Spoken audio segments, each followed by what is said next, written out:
What's going on, y'all? Welcome back to the third devlog for my SaaS application called Dinnerbee. And honestly, it's been a couple weeks, but I'm really excited to share with y'all some of the updates that I've made in the past. Like I said, a couple weeks. I do have some excuses though. I was on vacation for a couple weeks, traveling through Europe with my girlfriend, who I'm building this SaaS application for. And then as soon as we got back, the travel knocked us out and we both got COVID. So we were knocked out for like a week. But throughout all of that, I've been able to knock out some of the most important features and some of the more complex features for this SaaS application. And I'm really excited to share that almost all of the core functionality is done. There's some definitely loose ends to tie up in terms of styling and just making sure that the whole app is like a big cohesive flow and it all makes sense from a user's perspective.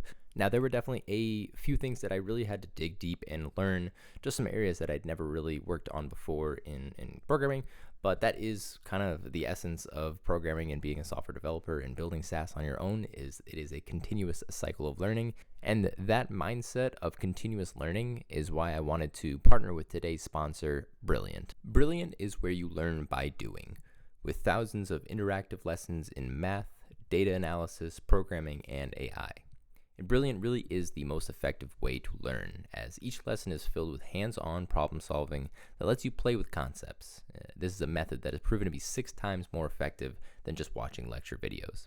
Plus, all content on Brilliant is crafted by an award-winning team of teachers, researchers, and professionals from MIT, Caltech, Duke, Microsoft, Google, and more.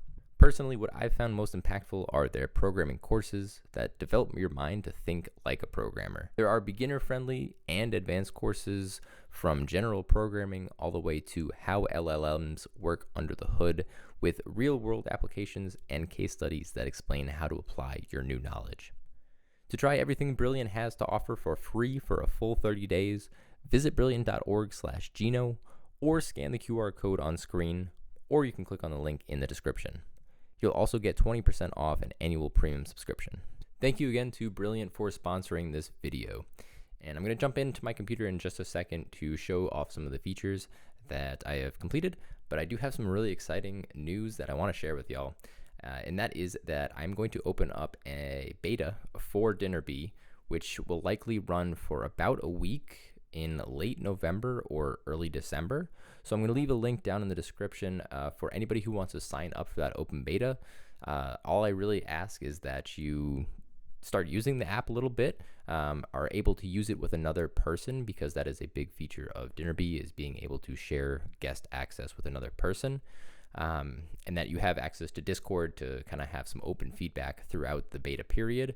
I'm going to leave a link down to a Google form. If you can fill that out, if you're interested in signing up for the beta, I'd be more than happy and so appreciative of you being part of this. You'll also get free access to Dinnerbee for life, a lifetime subscription membership, whatever you want to call it, for being part of this beta as just a thank you from me. Alrighty, so with all that out of the way, I'm going to hop into my computer now, and let's talk about some of the features that I've been building over the past couple weeks. Alrighty, so I am inside of Dinnerbee right now, and a lot of this homepage functionality obviously looks exactly the same as it has in previous devlogs, but some new things have been added to the calendar page, which is really the meat and potatoes of this application.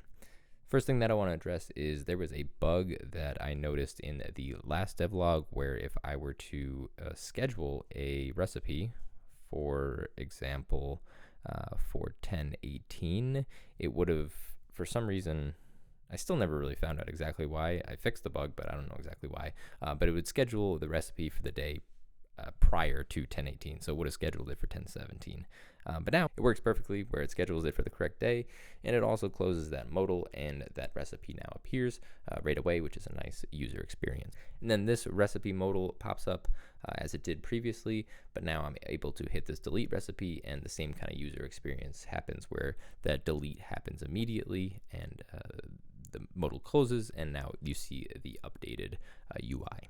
Okay, so that's the first order of business. That's not super interesting, but what is really interesting is, like I said, the meat and potatoes of this application is being able to invite a guest to your calendar. So if this is, for example, myself, I have bought Dinnerbee and I want to use it with my girlfriend because I live with my girlfriend and I want to be able to schedule recipes with her. But I don't want her to have to pay for Dinnerbee as well. I just want one person to have to do that, and then they're able to invite whoever they live with and they can schedule recipes together. So this is the whole inviting guest aspect of this and kind of all the back-end processes that go with it. I will say there is some front-end work that will be required for me to get the role that is associated with a user. So for example, if they are a guest user, they're going to have limited permissions. So some of that work will be coming up in the near future. But for now, everything that needs to happen in the back end is working as expected, which is awesome. So the way that this works is I am a user. I have bought Dinnerbee and I have access to a calendar. So this is the calendar that I'm working with. Maybe it is my dinner calendar. And as you can see, I have this app at the top where there is no guest associated with this calendar. So what we can do is invite a guest to join this. So now I can enter in my girlfriend or my roommate's email address, and I can send off an invite so that they can join this calendar. All right, amazing. So I sent off that email from inside of Dinnerbee, and now I have received this email from my application. And right now I just have this sending from the personal email that I have associated with this YouTube account. But I will be setting this up with the domain that I have associated for this website. There'll be an email service that is associated with that domain. But for now, just wanted to make sure that everything works. And you can see that now in my inbox, I have received an invite to join Dinnerbee, which is really awesome. Alrighty, so now what happens when I click on this Create Your Account button? Try not to pay too much attention to the styling. I will do some things to clean this up, but I really just wanted to get a prototype to make sure that everything is hooked up and works correctly. But some interesting things are happening here. So first, we have some information about the initial request. So things are passed over from where I initially had invited that guest over to the email. And then finally, when you click on this button and direct over to the sign up page, all this information is passed over. And really what I need is the calendar ID, because essentially what we're going to do is we're going to associate this guest user that is signing up through this flow. And this is a very specific flow, which creates a guest user with the guest role, so I can permission off of them in the future. And it associates them with that calendar ID that the request initially came from. From here, they're now able to sign up with the first and last name. The email is already pre-populated from whatever email it came from. And then, of course, they can create their password as well. So just to show all of this kind of working, I will show you what it looks like inside of my database once this has been created. And that request should have gone through. And now two things have happened. So the first is that a user has been created inside of my user database, and all of that information from that request is the same. So Jon Snow with that email and hash password, but they are as a role of guest. So that works amazing. And then we have this calendar object as well. And so this is where the request had initially come from. And if I had shown you before, this guest field inside of this database would have been null. But this is the guest ID that was just created from that previous step. So this is the user that is now associated with this calendar. And what that allows me to do is over here, for the paying user, I'll be able to say that, hey, there is a guest associated with this calendar, and I'll be able to tell you exactly who that guest is. And I can also allow both of these users to create entries on this calendar and plan out their meals throughout the week. So yeah, that is how my biggest and most important feature for this SaaS application works. I'm really happy with kind of just how the entire backend flow works right now. Obviously, we'll see if any improvements or optimizations need to happen as we get into the beta and start seeing live additions of guest users and making sure that all those permissions work as I expect. In addition to some of the styling additions and updates that I want to make to the application, I want to talk about, I think, 3 main things that I need to accomplish before I can actually open up for a beta and maybe 4 actually. Let's get into those right now. In theory, these aren't the biggest challenges, but they are definitely non-trivial. And so, like I said, my target for the beta is late November, early December. But here are the things that I need to accomplish before that beta can actually go live. So number 1 is how I was talking about before. Yes, I'm able to now invite guest users from a calendar, but none of the permissioning for guest users actually exists right now. So there are certain actions that a guest shouldn't be able to take. So for example, they're not allowed to create calendars.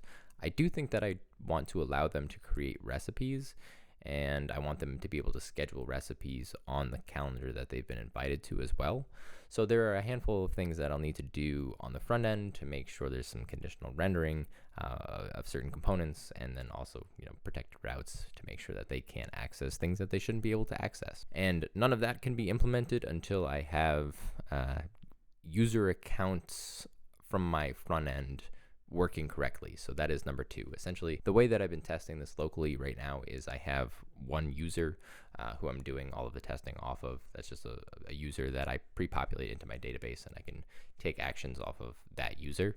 But now I want to make sure that I have all the backend set up for this, where a user can either create an account or they can sign into their account. But then I need to take the access token that comes from that login or create account request, and then have that be the user that is in the application. This is something that I've done in the past though, so I'm not super worried about it. It's essentially just using a JWT to access user information, and then I can perform all my requests and permissioning based off that token. So ideally, that really shouldn't be too bad.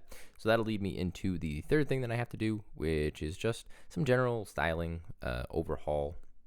I want to make sure that everything is cohesive, all the buttons look the same, all the colors are the same, and any UX that I can add to just make the feel of the application a little bit better, I'll definitely be doing, and I'll also be soliciting some feedback for that during the beta. There's 2 more things actually, so it'll be a total of 5 things that I have to do before the beta can go live. So number 4 is going to be a landing page. I need a landing and kind of sales page for DinnerBee to introduce folks, whenever I'm sending traffic over to the website, they need a place to land, and then they need to learn a little bit about DinnerBee if they don't have any context already. So this will have marketing material that kind of shows folks how they'll be able to save a lot of time, save a lot of money using the application. And if I can show some kind of testimonials and screen shares on that page, I think those will all go a long way in my marketing efforts. Sorry, now that I think about it, 2 more things now. So a total of 6 things. I swear that's the last thing. A total of 6 things that need to be accomplished before I can launch on the beta. So number 5 is, from that landing page flow, I also need a way for folks to actually purchase DinnerBee. And again, this is something that I've done in the past. I'm not super worried about the actual implementation of this, but it is just another thing to kind of figure out and to wire in. But I'll be using Stripe as my payments platform. So yeah, step 5 will be all about setting up payments and letting folks actually buy DinnerBee and then create user accounts once they have purchased. And finally, step 6, and I don't know if I'll do things in this exact order, but this is just kind of how things came to mind as I was thinking about the things that need to happen. And I should really write all of this down so that I don't forget all of it. But step 6, or the 6th thing that I need to do, is host everything. So I've talked about this in previous videos, but essentially I'll be using a handful of AWS resources to get DinnerBee live and on the internet for folks to use. So yeah, that'll be a non-trivial piece of work that I need to accomplish. Again, this is something that I've done. I'm pretty comfortable working in the AWS environment, but every time you do something with AWS, like things don't work exactly how you expect them to, or like some resource just doesn't have access to another resource that you're trying to talk to, and you can't figure out what the issue is. So I expect that I'll run into some things, but overall, not too worried about that. So yeah, those 6 items are what will encompass the next maybe 2 or 3 devlogs. But I'm really excited that by the end of that, I'll be ready for a beta. And so once again, I'm plugging a link down in the description to sign up and fill out the Google form if you would like to be part of the DinnerBee open beta.